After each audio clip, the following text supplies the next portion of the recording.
വാ മുരളി, ഇരിക്ക്.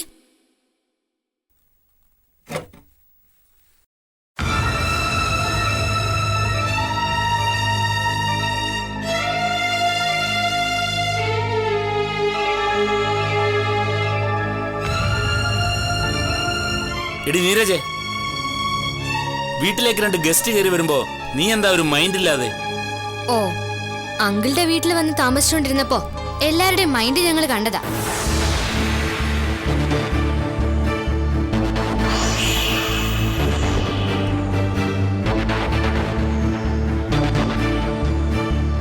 ഇവളെന്താ മനുഷ്യരെ കണ്ടില്ലാത്ത പോലെ? മനുഷ്യരെ കണ്ടിട്ട് തന്നെയാ, ശരിക്കും കണ്ടു. സ്വന്തം പാത്രത്തിലെ ഭക്ഷണത്തിൽ ആരെങ്കിലും കൈയിടുന്നു തോന്നിയാ എല്ലാവർക്കും പട്ടിയുടെ സ്വഭാവം തന്നെയാ.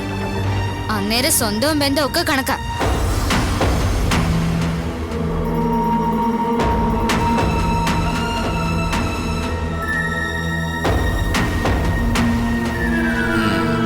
പഠിച്ചു വരുന്നുണ്ട്. അതെങ്ങനാ തള്ളേ കണ്ടല്ലേ പഠിക്കുന്നത്? അതെ, അവള് പറഞ്ഞതിൽ ഇത്തിരി കാര്യമുണ്ട്. അതൊക്കെ പോട്ടെ, നിങ്ങൾ ഇങ്ങോട്ടിരിക്കെ, ഞാൻ ചായ എടുക്കാം. അവരൊക്കെ എവിടെ? ആര്? അമ്മു, ആ മിണ്ടാത്ത പെണ്ണ്, പിന്നെ തള്ളയൊക്കെ. ആഹാ, അപ്പൊ അതൊന്നും അറിഞ്ഞില്ലേ മുരളി? എന്ത്? അവര് പോയി. പോയെന്നോ? എങ്ങോട്ട്? ആ, എങ്ങോട്ടാണെന്ന് ആർക്കറിയാം. വിനീതയുടെ വീട്ടിൽ ചെന്നിട്ടുണ്ടാവും. അത് ശരി. അപ്പൊ അതാണ് ചേച്ചിയുടെ മുഖത്ത് ഇത്ര സന്തോഷം. ബാധകളൊക്കെ ഒഴിഞ്ഞു പോയല്ലോ. കണ്ടപ്പോഴേ എനിക്ക് തോന്നി. അവരെ എങ്ങനെ ഒഴിവാക്കിയടി? അവൾ അങ്ങനൊന്നും വിട്ടുകൊടുക്കുന്നവളല്ലോ. എന്റെ അങ്കിളെ, അമ്മയുടെ അടുത്ത് അവളുടെ അഭ്യാസം വല്ലതും നടക്കുവോ? ഞാൻ അവളോട് പറഞ്ഞു, ഈ വീട്ടിൽ ഇനി താമസിക്കണമെങ്കിൽ ഞാൻ പറയുന്നത് അക്ഷരം പ്രതി അനുസരിക്കണമെന്ന്. എന്നിട്ട് അവള് കുറെ ചെറുത്ത് നിൽക്കാനൊക്കെ നോക്കി. ഞാൻ വിട്ടുകൊടുക്കുവോ? പ്രമാണം നമ്മുടെ കയ്യിലല്ലേ. ഞാനതങ്ങ് എടുത്ത് കാട്ടിക്കൊടുത്തു. അതേതായാലും കലക്കി. അന്നേരം അവളുടെ മുഖം ഒന്ന് കാണണമായിരുന്നു. ഈ പാമ്പൊക്കെ പത്തി താഴ്ത്തി നിൽക്കൂലേ, അതുപോലെ. അപ്പോഴേ സ്ഥലം വിട്ടോ? പിന്നല്ലാതെ. കിളവി ഇവിടെ വിട്ടിട്ട് പോവെന്നായിരുന്നു എന്റെ പേടി. അത് നമുക്കൊരു പാരയാവുമല്ലോ. ഭാഗ്യം, അവളാ ഉരുപ്പടിയും കൊണ്ടാ പോയത്. അതേതായാലും നന്നായി. ഇനിയിപ്പോ നിങ്ങൾക്ക് ഭീഷണിയൊന്നുമില്ലല്ലോ. പക്ഷെ അങ്കിളെ, അവളെ നമ്മളങ്ങനെ വെറുതെ വിട്ടുകളയണം. ഓ, തുടങ്ങി അവന്റെ വീക്ക്നെസ്. വീക്ക്നെസ് ഒന്നും അല്ല അങ്കിളെ. അവൾക്ക് ഒരിടത്തും ഒരു ഗ്രിപ്പും കിട്ടരുത്. കിട്ടിയ അവൾ എങ്ങനെയെങ്കിലും തമ്പിയെ പുറത്തിറക്കാൻ നോക്കും. അതിനുള്ള അവസരം അവൾക്ക് കൊടുക്കരുത്. അവൾ എവിടാണോ അവിടുന്ന് പുകച്ച് ചാടിക്കണം. ഒരിടത്തും ഒരാശ്രയവുമില്ലാതെ അവളിങ്ങനെ നാട് നീളെ അലയണം. പത്തനംതിട്ട ജില്ലയിൽ നിന്ന് അവളെ വേരോടെ പിഴുതെറിയണാരും ഞാൻ ഏറ്റു. എന്റെ തട്ടകമല്ലേ. അവസാനം ഗതി കിട്ടാതെ അവള് പെരുമ്പാവൂര് തന്നെ ചെന്ന് അടിയണം. ഞാൻ പറയുന്നത് ഇനി നമ്മൾ അടങ്ങിയിരിക്കുന്ന നല്ലതെന്നാ. എല്ലാം നമ്മുടെ കയ്യിലായില്ലേ, പിന്നെന്തിനാ? എന്റെ ചന്ദ്രേട്ടാ, ആക്രമണമാണ് ഏറ്റവും വലിയ പ്രതിരോധം. ശത്രുവിനെ അങ്ങോട്ട് ആക്രമിച്ചുകൊണ്ടിരുന്ന ശത്രു പ്രതിരോധത്തിലാവും. പിന്നെ ഇങ്ങോട്ട് തിരിച്ചാക്രമിക്കാൻ അവർക്ക് ഒരു പഴുതും കിട്ടില്ല. മനസ്സിലായോ? സുധേ, നീ പോയി ചായ എടുക്ക്.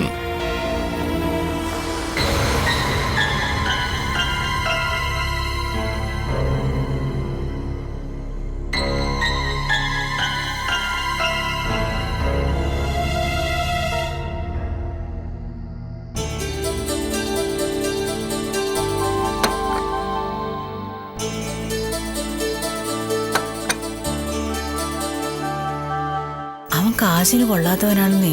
കുടിയും ചൂതുകളി എന്നും വേണ്ട, എല്ലാ വേണ്ടാതിനങ്ങളും ഉണ്ട്. വിനീതയുടെ കഷ്ടകാലം നല്ലത് എന്ത് പറയാനാ?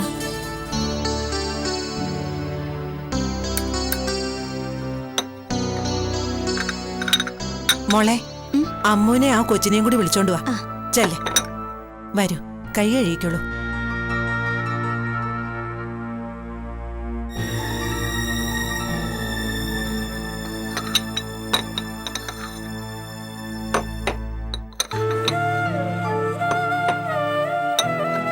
ഇരിക്കെ.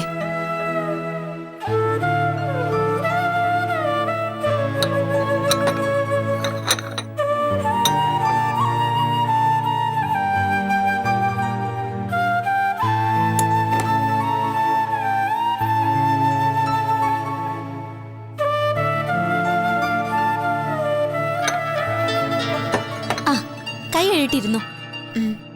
കിഷോർ വരുമ്പോ എത്ര മണിയാവും? പത്രക്കാരുടെ ജോലി രാത്രിയിലല്ലേ? 12 മണിയൊക്കെ കഴിയും. പത്രം അടിച്ചു തുടങ്ങിയ അവരുടെ ജോലി കഴിഞ്ഞു. മീൻകറി ഇല്ലേ മോളെ? പിന്നെ മീൻകറി. മീനിനൊക്കെ ഇപ്പൊ എന്താ വില? അതുകൊണ്ടാരും കടലിൽ പോണൂല്ല, മീൻ പിടിക്കണമില്ല, വയ്ക്കണമില്ല, തിന്നുന്നുമില്ല. അതൊക്കെ പൈസ ഉള്ളവർ വാങ്ങിച്ചു കഴിക്കട്ടെ. കോടീശ്വരന്മാരും ലക്ഷപ്രഭുക്കളും ഒക്കെ. പിശുക്കത്തരം പറയല്ലേ ഹേമേ. ഇവർക്ക് രണ്ടാൾക്കും കൂടി 1 ലക്ഷത്തിനടുത്ത് കിട്ടുന്നുണ്ട്. എന്നിട്ടും വീട് പട്ടിണിയാണെന്നേ കേൾക്കുന്നവർക്ക് തോന്നും. വരുമാനം ഉണ്ടെങ്കിൽ അതനുസരിച്ച് ചെലവുണ്ട്. 2 പിള്ളേരെ പഠിപ്പിക്കണമെങ്കിൽ എന്താ ചെലവ്?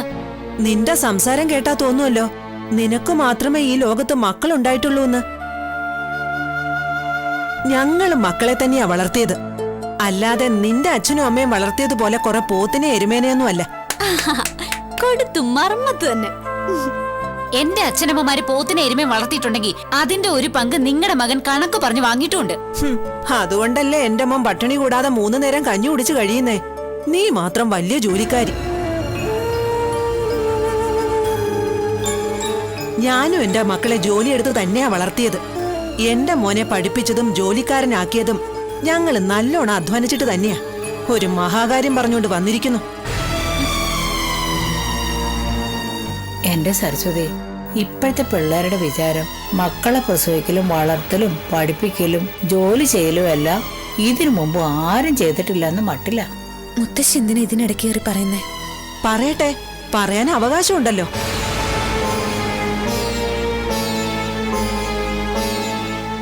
നിങ്ങൾ ചെറുപ്പക്കാരാ, ഞങ്ങളെപ്പോലുള്ളവർക്ക് അനുഭവജ്ഞാനം, അത് വച്ചാ ഞങ്ങള് സംസാരിക്കുന്നേ. പക്ഷെ ചെറുപ്പക്കാർക്ക് അതൊക്കെ അംഗീകരിക്കാൻ ഒരു വിഷമം. ദാ ഇവളും ചില നേരത്തെ അങ്ങനെ തന്നെയാ. കിച്ചു വന്നു തോന്നുന്നല്ലോ. ഞാൻ നോക്കട്ടെ. അവൻ ഇത്രയും നേരത്തെ വരാറുള്ളതല്ല. അവനും കൂടി ഒരു പ്ലേറ്റ് എടുത്ത് വെക്കേ ഹേമേ. ഇതൊന്നും എന്നോട് പറയണ്ട, എനിക്കറിയാം. പറഞ്ഞതുകൊണ്ടിപ്പോ എന്തു പറ്റി? എന്തെങ്കിലും നഷ്ടം വന്നോ? അമ്മ പറഞ്ഞു തന്നിട്ടാ ഞാൻ ഇവിടെ ഓരോന്ന് ചെയ്യുന്നതെന്ന് കേൾക്കുന്നവർക്ക് തോന്നില്ലേ? ആയിക്കോട്ടെ, അമ്മ പറയുന്നത് ആ പെണ്ണ് അനുസരിക്കുന്നില്ലെന്ന് ആരെങ്കിലും പറഞ്ഞാ നിനക്ക് വലിയ കുറച്ചിലാണോ? പറ, പരിഹാരം ഉണ്ടാക്കാം. അയ്യോ, ഒന്നും വേണ്ട.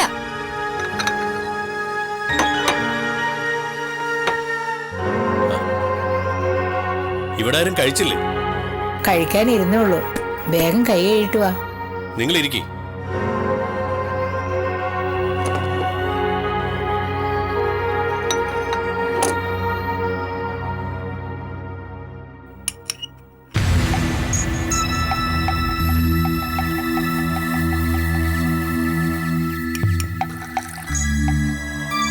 കിച്ചു എന്തെന്ന് പതിവില്ലാതെ നേരത്തെ പോന്നു.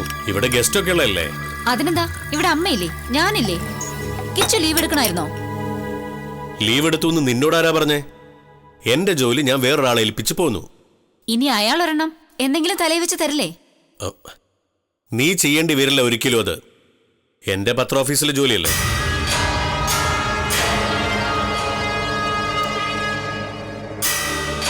ഒരു ദിവസം ഷോപ്പിങ്ങിന് പോണെന്ന് പറഞ്ഞാലോ സിനിമയ്ക്ക് പോണെന്ന് പറഞ്ഞാലോ അപ്പൊ ഭയങ്കര ബിസിയാ. ബ്യൂട്ടി കോൺഷ്യസിന്റെ അങ്ങേയറ്റം. കിച്ചു ഇല്ലെങ്കിൽ പത്രം ഇറങ്ങത്തില്ലാന്ന് തോന്നും.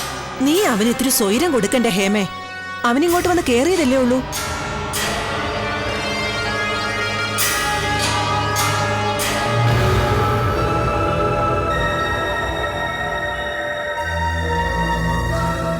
ഇവരിവിടെ എത്ര ദിവസത്തേക്ക് ഉണ്ടാവും കിച്ചു? ഇവർക്ക് പറ്റിയൊരു വാടക വീട് കണ്ടുപിടിക്കുന്നത് വരെ. എന്താ? ശരി, ഞാനും കൂടെ അന്വേഷിക്കാം.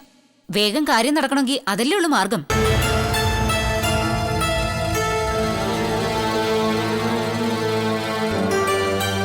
ഇവരിവിടെ കുറച്ചു ദിവസം ഉണ്ടാവും.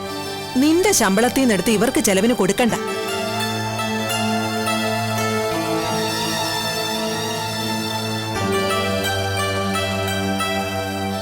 എന്റെ പേരിലാ ഈ വീട്. നിനക്ക് എന്തെങ്കിലും ബുദ്ധിമുട്ടുണ്ടെങ്കിൽ കുറെ ദിവസം നീ എങ്ങോട്ടെങ്കിലും മാറി താമസിച്ചോ. ലേഡീസ് ഹോസ്റ്റലൊക്കെ ഉണ്ടല്ലോ.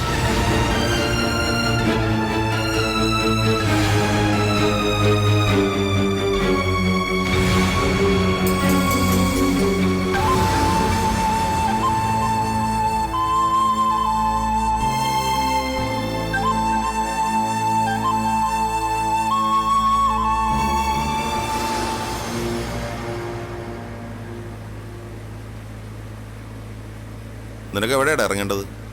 മുരളിയേട്ടൻ ടൗണിലേക്കല്ലേ? ആ ടൗണിലോട്ട് വരുന്ന.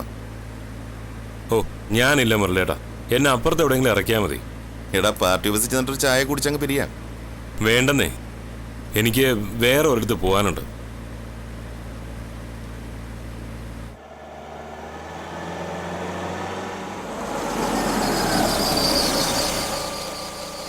എന്നാ ഞാൻ ഇറങ്ങട്ടെ. അല്ല കേസിന്റെ കാര്യം അറിയാൻ വേണ്ടി വന്നാണോ? ചന്ദ്രേട്ടനോട് കുറച്ച് പൈസ ചോദിക്കാനുണ്ടായിരുന്നു. എന്നിട്ട് ചോദിച്ചോ? എന്നെ കണ്ടപ്പം മുതലേ ചന്ദ്രേട്ടൻ ദാരിദ്ര്യം പറയാൻ തുടങ്ങി. അതാ ഞാൻ ചോദിക്കാത്തത്. അല്ല ചന്ദ്രേട്ടൻ വല്ലതും തരാനുണ്ടോ നിനക്ക്? തരാനുണ്ടോന്ന് ചോദിച്ചാൽ 2 തവണയായിട്ട് ഹരീഷിനും ചന്ദ്രേട്ടനും കൂടി 30 ലക്ഷം രൂപ കൊടുത്തിട്ടുണ്ട്.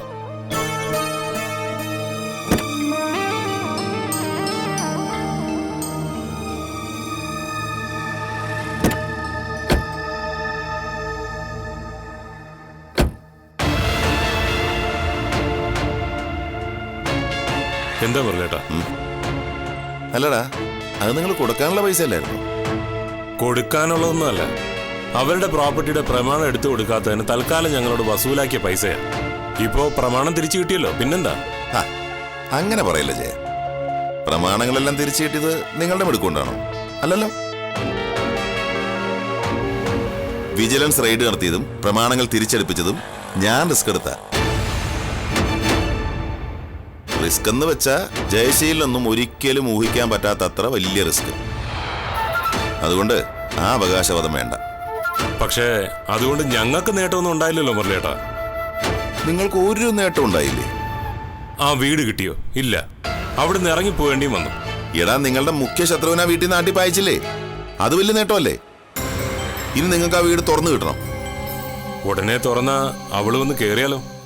ഇപ്പൊ ഒരു പത്രക്കാരനുണ്ടല്ലോ അവളുടെ മൂഡ് താങ്ങാൻ. അതാണ് ഞാൻ നിന്നോട് പറഞ്ഞത്, തൽക്കാലം അനങ്ങണ്ട, ഇങ്ങനെ തന്നെ പോട്ടേന്ന്.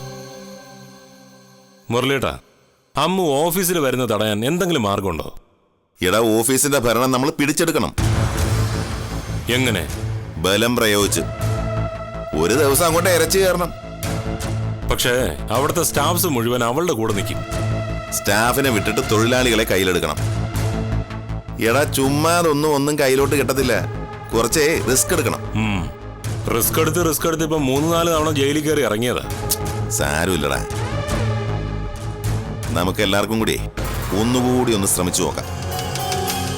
ഇപ്പൊ നീ സമാധാനമായിട്ട് വീട്ടിൽ പോ. ധൈര്യമായിട്ടിരിക്കടാ, ഞാനില്ലേ. വരട്ടെ.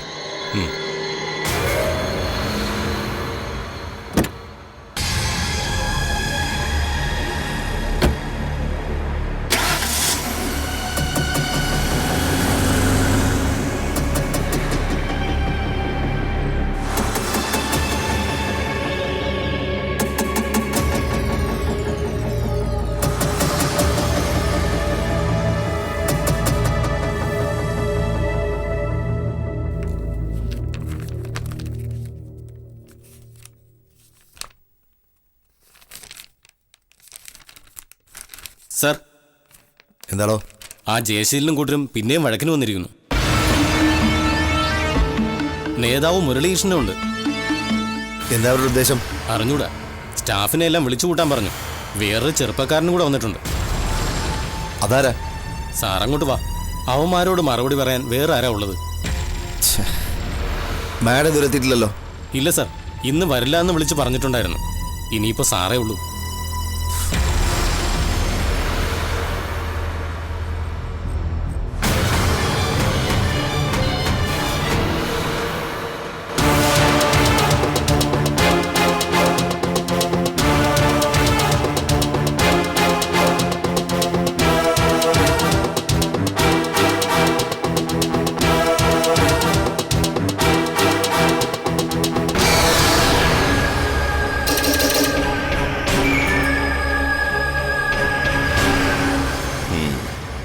എല്ലാവരും ഉണ്ടല്ലോ അല്ലേ?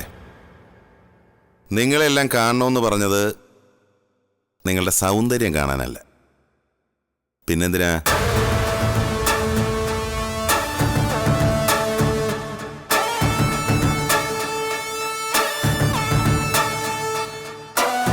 നിങ്ങൾ ജോലി ചെയ്യുന്ന, 100 കണക്കിന് തൊഴിലാളികൾ ജോലി ചെയ്യുന്ന ഈ കമ്പനിയും ഫാക്ടറിയും ഓഫീസും ഇപ്പോ വലിയൊരു പ്രതിസന്ധിയില്ല.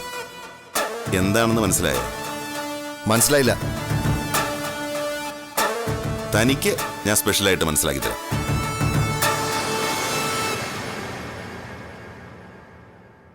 കമ്പനി ഉടമയായ നരേന്ദ്രൻ തമ്പി 2 കൊലപാതക കേസിൽ പ്രതിയായി ജയിലിൽ അടയ്ക്കപ്പെട്ട വിവരം നിങ്ങൾക്ക് എല്ലാവർക്കും അറിയാലോ, ഇല്ലേ? അറിയാം. ആ, അയാൾക്ക് ഇനി ജാമ്യം കിട്ടില്ലെന്നറിയാലോ. എന്ന് വെച്ചാ കേസിന്റെ വിചാരണ തീർത്ത് അതിന്റെ ശിക്ഷ അനുഭവിച്ചതിന് ശേഷമേ അയാൾക്കിനി പുറത്തിറങ്ങാൻ പറ്റൂ.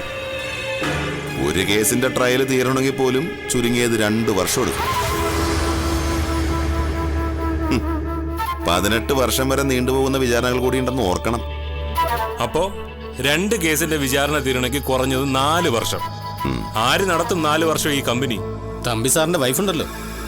ആ പെണ്ണിന് കമ്പനി നടത്തിപ്പിനെ കുറിച്ച് വല്ല പിടിപാടുണ്ടോ? ചുക്കിനും ചുണ്ണാമ്പിനും കൊള്ളാത്തൊരു നരുന്ത് പെണ്ണ്. പക്ഷെ ഞങ്ങൾക്കെല്ലാം നല്ല വിശ്വാസമാണ് മാഡത്തിനെ കൊണ്ട് സാധിക്കുമെന്ന്. ചുമ്മാ നാക്കിട്ട് അലയ്ക്കുന്നതാണോ വലിയ മിടുക്കായിട്ട് നിങ്ങൾ കാണുന്നത്?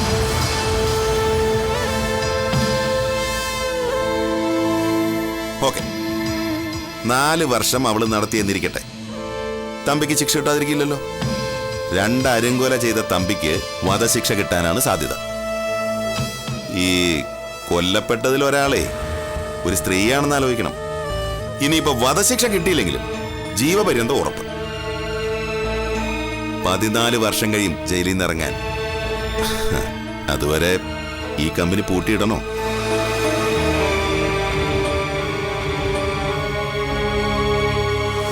വേണ്ടി വരുമല്ലോ. ഇപ്പൊ തന്നെ നരേന്ദ്രൻ തമ്പിയുടെ സ്വത്തെല്ലാം കണ്ടുകെട്ടാൻ പോവുക. ബാങ്ക് അക്കൗണ്ട് ഫ്രീസ് ചെയ്ത് കഴിഞ്ഞു. പിന്നെ എങ്ങനെ നിങ്ങളൊക്കെ മാഡം എന്ന് വിളിക്കുന്ന ആ വാൽമാക്രി ഈ കമ്പനി നടത്തിക്കൊണ്ട് പോവും? ഇപ്പൊ ഞങ്ങൾ കുറെ ആലോചിച്ചിട്ട് ഒരു രക്ഷാമാർഗം കണ്ടുപിടിച്ച് വച്ചിട്ടുണ്ട്. കമ്പനി ഞാൻ ഏറ്റെടുത്ത് നടത്തുക. അന്യനൊന്നും അല്ലല്ലോ ഞാൻ, എന്റെ അമ്മാവിന്റെ കമ്പനിയല്ലേ.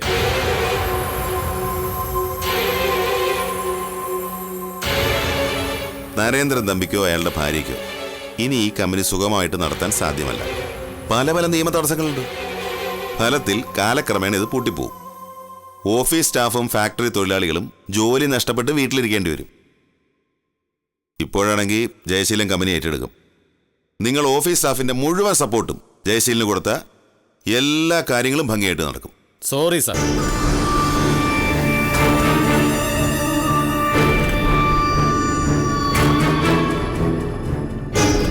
ഞങ്ങളിവിടെ ജോലിക്ക് വെച്ചത് തമ്പി സാറാ. ഞങ്ങൾക്ക് ഇതുവരെ ശമ്പളം തന്നതും തമ്പി സാറാ. തമ്പി സാറില്ലാത്തപ്പോൾ അദ്ദേഹത്തിന്റെ വൈഫ് ഒരു കുഴപ്പമില്ലാതെ എല്ലാ കാര്യങ്ങളും നോക്കുന്നുണ്ട്. മാഡം വന്ന് ഈ കമ്പനി ജയശീല സാറിന് വിട്ടുകൊടുത്തു എന്ന് പറഞ്ഞാൽ മാത്രമേ ഞങ്ങൾ നിങ്ങൾ പറയുന്നത് അനുസരിക്കൂ. അപ്പോ മാഡം തന്നെ വന്ന് പറയണം അല്ലേ? അല്ലെങ്കിൽ തമ്പി സാറും ഒന്ന് പറയണം. ഈ കമ്പനി ജയശീലിനെ ഏറ്റെടുത്തു എന്നുള്ള ഡോക്യുമെന്റ്സ് നിങ്ങളെ കാണിച്ചാലോ? പോരെ സാർ, വ്യാജ വിൽപത്രം ഉണ്ടാക്കുന്ന പാർട്ടികളാ. തമ്പി സാറിനെയും തമ്പി സാറിന്റെ കുടുംബത്തെയും കൊല്ലാൻ കൂട്ടുനിന്നവരാ ഈ ജയശീലൻ സാറും ദേവരാജൻ സാറും. എല്ലാ കഥകളും ഞങ്ങൾക്കറിയാം സാർ. അപ്പോ നിങ്ങൾ മര്യാദയുടെ വഴി സ്വീകരിക്കാൻ തയ്യാറല്ല. ശരി, ഞങ്ങൾ ഈ ഓഫീസ് ബലമായിട്ട് പിടിച്ചെടുത്ത നിങ്ങൾ എന്ത് ചെയ്യും? സാറിന് ഈ ഓഫീസിന്റെ ആവശ്യമില്ലല്ലോ. പിന്നെ ജയശീല സാർ ഈ ഓഫീസിനകത്ത് കയറ്റരുതെന്നാ തമ്പി സാർ പറഞ്ഞിരിക്കുന്നത്. ഇന്നിപ്പോ സാറിന്റെ കൂടെ വന്നതുകൊണ്ടാ ഞങ്ങളൊന്നും പറയാത്തത്. അല്ലെങ്കിൽ നിങ്ങൾ എന്ത് ചെയ്യും? അടിച്ചിറക്കം സാറേ, ഒരു സംശയവും വേണ്ട. എന്നതാ അടിച്ചിറക്കണോ? അടിക്കണ എവിടെ അടിക്കേണ്ടെന്ന് പറഞ്ഞാൽ മതി. ഇറങ്ങി പോടോ, ഇത് ഞങ്ങളുടെ ഓഫീസാ. അമല മേടോ ഞങ്ങൾക്ക് ശമ്പളം തരുന്നേ. ജയ വേണ്ട, മാറ. ഇവനൊക്കെ നമ്മൾ വേറെ പണി കൊടുക്കുന്നുണ്ട്. വരട്ടെ, നീ വാ.